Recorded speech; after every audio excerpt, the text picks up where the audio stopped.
मत्ती की इंजील उसका 2 बाब 1 आयत से 23 आता। जब यीशु हेरोदिस बादशाह के ज़माने में यहूदिया के बैतलहम में पैदा हुआ तो देखो कई मजूसी पूरब से यरूशलेम में ये कहते हुए आए कि यहूदियों का बादशाह जो पैदा हुआ है वो कहाँ है, क्योंकि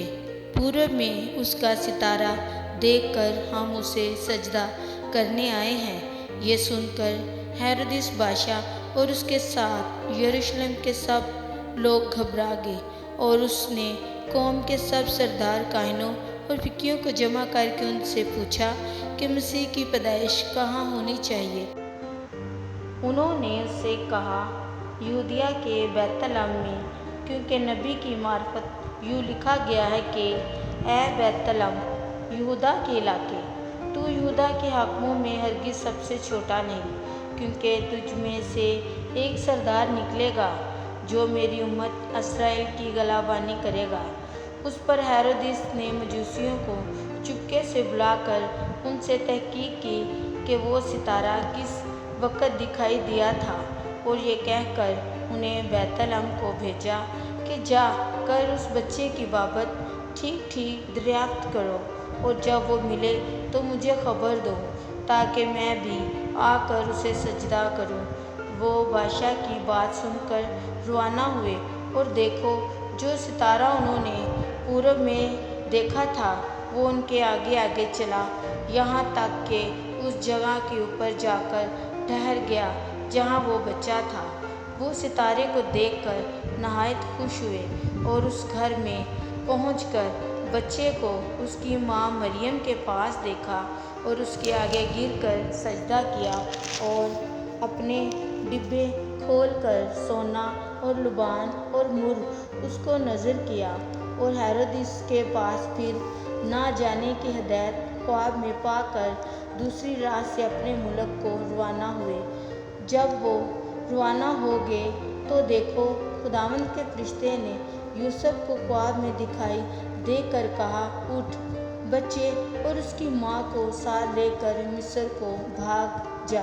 और जब तक कि मैं तुझसे ना कहूँ वहीं रहना, क्योंकि हेरोदिस उस बच्चे को तलाश करने को है ताकि उसे कत्ल करे। बस वो उठा और रात के वक़्त बच्चे और उसकी माँ को साथ लेकर मिस्र को रवाना हो गया, और हेरोदिस के मरने तक वही रहा, ताकि जो खुदावंद ने नबी की मार्फत कहा था वो पूरा हुआ कि मिस्र में से मैंने अपने बेटे को बुलाया। जब हेरोदिस ने देखा कि मजूसियों ने मेरे साथ हंसी की तो नहायत गुस्से हुआ, और आदमी भेजकर बैतलहम और उसकी सब सरहदों के अंदर के उन सब लड़कों को कत्ल करवा दिया जो 2-2 बरस के या उससे छोटे थे, उस वक़्त के हिसाब से जो उसने मजूसियों से तहकीक की थी। उस वक़्त वो बात पूरी हुई जो यिर्मयाह नबी की मार्फत कही गई थी कि रामा में आवाज़ सुनाई दी, रोना और बड़ा मातम। राहल अपने बच्चों को रो रही है और तसल्ली कबूल नहीं करती, इसलिए कि वो नहीं है। जब हेरोदिस मर गया तो देखो खुदावंद के फरिश्ते ने मिस्र में यूसुफ को ख्वाब में दिखाई देकर कहा कि उठ उस बच्चे और उसकी माँ को लेकर इस्राएल के मुल्क में चला जा, क्योंकि जो बच्चे की जान के हो ख्वाह थे वो मर गए। बस वो उठा और बच्चे और उसकी माँ को साथ लेकर इस्राएल के मुल्क में आ गया। मगर जब सुना कि रुखलूस अपने बाप हेरोदिस की जगह यहूदिया में बादशाही करता है तो वहाँ जाने से डरा, और ख्वाब में हिदायत पाकर गलील के इलाके को रवाना हो गया और नासरत नाम एक शहर में जा बसा, ताकि जो नबियों की मार्फत कहा गया था वो पूरा हुआ कि वो नासरी कहलाएगा।